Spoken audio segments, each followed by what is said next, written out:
પોરબંદર સ્થાનિક સ્વરાજ્યની ચૂંટણીના પ્રચારના ભાગરૂપે વન અને પર્યાવરણ મંત્રી અર્જુન મોઢવાડિયા સહિત ભાજપના સિનિયર આગેવાનોએ ગામડે ગામડે પ્રવાસ ખેડીને ચૂંટણી પ્રચાર કર્યો। આ પ્રચાર અભિયાનમાં રમેશભાઈ ઓડેદરા, પરબતભાઈ પરમાર, રામભાઈ કરગઠિયા અને લીલાભાઈ પરમાર જેવા દિગ્ગજ નેતાઓએ સાથે રહીને ઓડદર, ગોસા, નવાગામ, નવી બંદર અને માધવપુર સહિતના અનેક ગામોની મુલાકાત લીધી।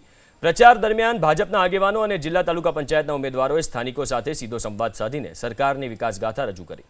વન અને પર્યાવરણ મંત્રી અર્જુન મોઢવાડિયાએ સ્થાનિક ગ્રામજનો સાથે સીધો સંવાદ સાધીને સરકારે કરેલા વિવિધ વિકાસલક્ષી કાર્યોની વિસ્તૃત માહિતી આપી। મોઢવાડિયાની આ મુલાકાત દરમિયાન મોટી સંખ્યામાં લોકો ઉમટી પડ્યા અને અર્જુન મોઢવાડિયાએ તમામ બેઠકો પર કમલ ખીલશે તેવો દ્રઢ સંકલ્પ વ્યક્ત કરીને મતદારોને ભાજપની તરફેણમાં મતદાન કરવા અપીલ કરી। પોરબંદર તાલુકા પંચાયતની 4 અને જિલ્લા પંચાયતની 2 સીટ બિનહરીફ થઈ છે। મહાનગરપાલિકાની 52 બેઠકોમાંથી 11 બેઠકો બિનહરીફ થઈ છે। 15,000 કરોડ રૂપિયાના ખર્ચે આપણે 17 લાખ ટન જેટલી મગફળી ખરીદી અને એને કારણે આજે બજાર ભાવ પણ મગફળીના ખૂબ સારા રહ્યા છે।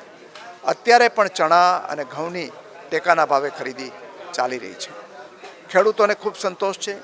આયુષ્યમાન ભારત યોજના હોય, ગરીબ માટેના આવાસની યોજના હોય, પ્રધાનમંત્રી અન્ન યોજના હેઠળ વિનામૂલ્યે અનાજ આપવાની યોજના હોય, બાળકોને શિક્ષણ અને શિષ્યવૃત્તિની યોજનાઓ હોય, શહેરી વિસ્તારો માટેની અનેક વિકાસ યોજનાઓ હોય કે બીજા જે આપણે વિધવા પેન્શનની યોજના હોય, બધી યોજનાઓ લોકો સુધી પહોંચે છે। વચ્ચે કોઈ પણ વચેટિયાને રાખ્યા વગર સીધા લાભાર્થીના ખાતામાં એની સહાય જમા થાય છે।